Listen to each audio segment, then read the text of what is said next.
Good morning everyone. তো আজকের সকালটা ঠাকুর ঘর থেকেই শুরু করলাম।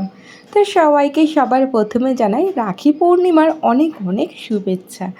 তো সকালে উঠে সবার আগে কিন্তু পুজোটা দিয়ে নিয়েছি, তারপরে ঘর দুয়ার পরিষ্কার করে রান্নাবান্না করে সোজা চলে এসেছি স্নান টান করে ভাইকে রাখি পরাতে। তো অন্যান্যবার বাপের বাড়ি যাওয়া হলেও এবছর ভাইকেই এ বাড়িতে ডেকে নিয়েছিলাম। আর ভাইও কিন্তু মোটামুটি সকাল সকালই চলে এসেছিল।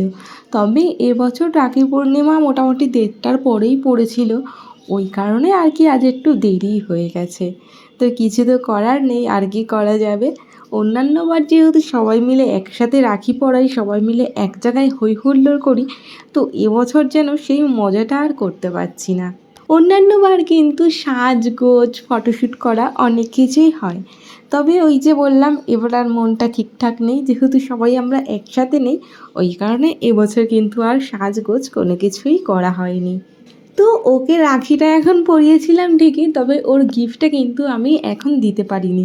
তোমাদের দাদাভাই বলেছিল আসার সময় নিয়ে আসবে, তবে উনি আসতে দেরি করেছেন দেখে এই সময় আর ওকে গিফটটা দেওয়া হয়নি। তো তার জন্য কিন্তু আমি ওকে বসিয়ে রেখেছিলাম, বলেছিলাম যতক্ষণ না জামাইবাবু আসবে ততক্ষণ কিন্তু তুই বাড়িতে যাবি না।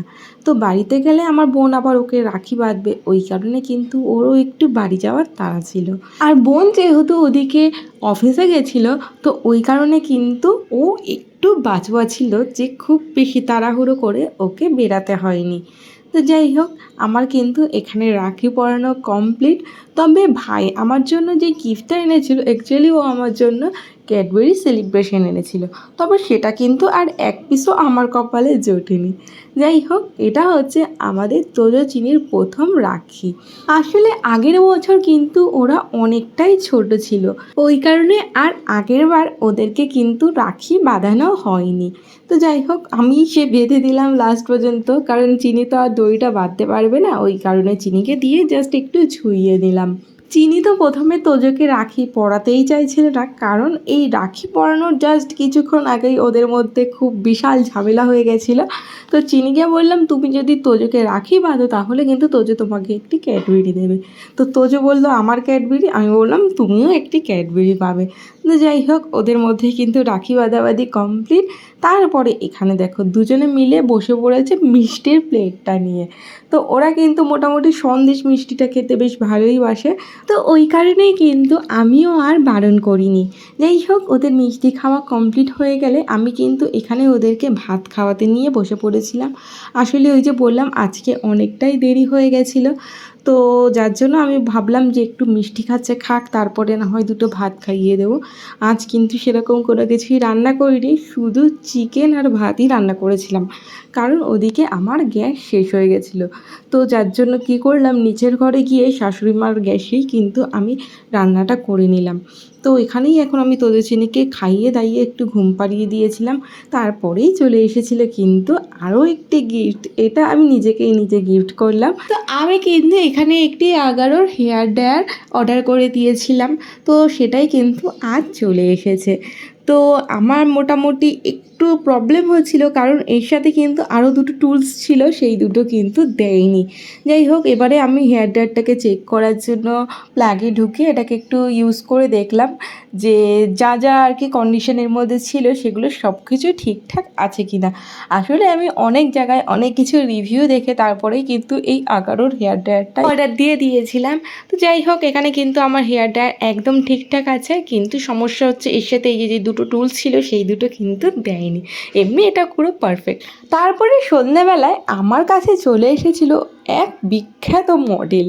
তো এই মডেলকে কিন্তু সবাই হায়ার করতে পারে না, তো এই মডেলগুলো কিন্তু জাস্ট আমিই হায়ার করতে পারি।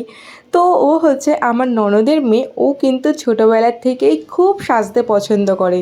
তো আজ এসে ওনার দাবি মানি তুমি হচ্ছে গিয়ে যেহেতু ব্রাইডাল মেকআপ শিখছো, ওই কারণে কিন্তু আমাকে আজ একটু ব্রাইডাল মেকআপ করে দিতে লাগবে। তো আমি যেন একদম বিয়ের কনের মতো দেখতে লাগি, ওরকমই কিন্তু আমাকে সাজিয়ে দিতে লাগবে। আমি বললাম ঠিক আছে চলো, তোমাকে না হয় আজকে আমি সাজিয়ে দেব। আসলে ওর যখন 2 বছর বয়স সেই সময় আমি বিয়ে হয়ে এ বাড়িতে আসি।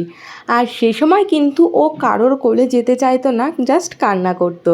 তো জাস্ট আমি ওকে একটা দিন বললাম আমি সাজিয়ে দেব, আসবি আমার কাছে? তো ও কিন্তু এক চান্সেই চলে এসেছিলো আমার কাছে। তো ওই যে ওকে প্রথম দিন সাজাতে নিলাম, তারপর থেকে কিন্তু আমি ওর কাছে ফেভারেট হয়ে গেছিলাম। তবে আস্তে আস্তে যখন আমাদের তোজচিনি হয়ে গেল, ওর আদরটা যেন আস্তে আস্তে একটু কমেই গেল। তো এটা কিন্তু হয়েই যায়, যেহেতু আমি আমাদের তোজচিনির পেছনে তাল দিতে গিয়ে ওকে কিন্তু খুব একটা বেশি ওই সাজুগুজুটা করিয়ে দিতে পারিনি। না, ভালোবাসা আদর সেরকম কমেনি, তবে সাজুগুজুটা একটু কমে গেছিলো। তো আজ কিন্তু অনেক দিন পরেই আমার আবার সেই সমস্ত কথাগুলো মনে পড়ে গেল। তার জন্য আজকে ভাবলাম ওকে না হয় ওর মন মতো করে সাজিয়ে দিই। উনি আবার কিন্তু কলকাও করবেন, যার জন্য এখানে কলকাটাও কিন্তু বাদ দিইনি, ওকে কিন্তু কলকাও পরে দিয়েছিলাম। তবে প্রবলেমে পড়েছিলাম, ওর চুল ছিল ছোট ছোট। আমার ছাড়াও বেশি চিন্তা ছিল ওনার, যে এত ছোট ছোট চুল, উনি চুলটাকে নিয়ে কি করবে। আমি বললাম চিন্তা করিস না, আমি আছি তো, যেমন পারি তেমন করে দেবো। তাও ভাগ্যিস আমার কাছে এই লেহেঙ্গাটা ছিল, কারণ কোনো শাড়িই কিন্তু ওকে ঠিকঠাক পরাতে পারতাম না, না সেরকম ঠিকঠাক ওর সাইজের কোনো ব্লাউজ আছে। তো যাই হোক, এবারে কিন্তু ওকে জুয়েলারিগুলোও পরিয়ে নিচ্ছে। আর উনি তো এই সমস্ত জুয়েলারি দেখে বিরাট খুশি, যেটা তোমরা নিশ্চয়ই ওর মুখ দেখে বুঝতেই পারছো। তো দেখতে দেখতে কিন্তু ওর লুকটা আমার প্রায় কমপ্লিটই হয়ে গেছে।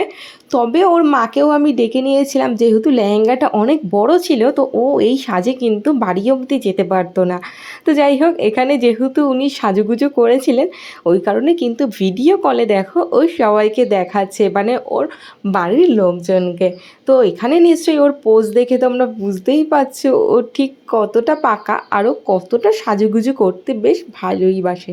এমনকি আমাকে ও এটাও বলেছিল আমাকে সুন্দর করে সাজিয়ে দেবে, কিন্তু যাতে আমি ফটোশ্যুট করতে পারি। তবে আমার ঘরে লাইটটা কম থাকার কারণে কিন্তু ওর মেকআপটা আমি ঠিক তোমাদের ক্যামেরার মধ্যে অত ভালো করে বোঝাতে পারছি না। যাই হোক, ওর সাথে সাথে কিন্তু আমাদের তোজবাবু এদিকে পোজ দিয়ে দিচ্ছিল, কারণ ওর সাথে সাথে ওদেরও খুব সাজতে ইচ্ছা করছিল। তো এই যে দেখো পোজ দিচ্ছি কেমনভাবে, এদিকে তোজো ওদিকে চিনি। তো চলো আজকের ভিডিওটা তাহলে এই অবধি। ভিডিওটি ভালো লাগলে অবশ্যই একটু লাইক শেয়ার কমেন্ট করে দিও, চ্যানেলটি সাবস্ক্রাইব করে দিও। টাটা।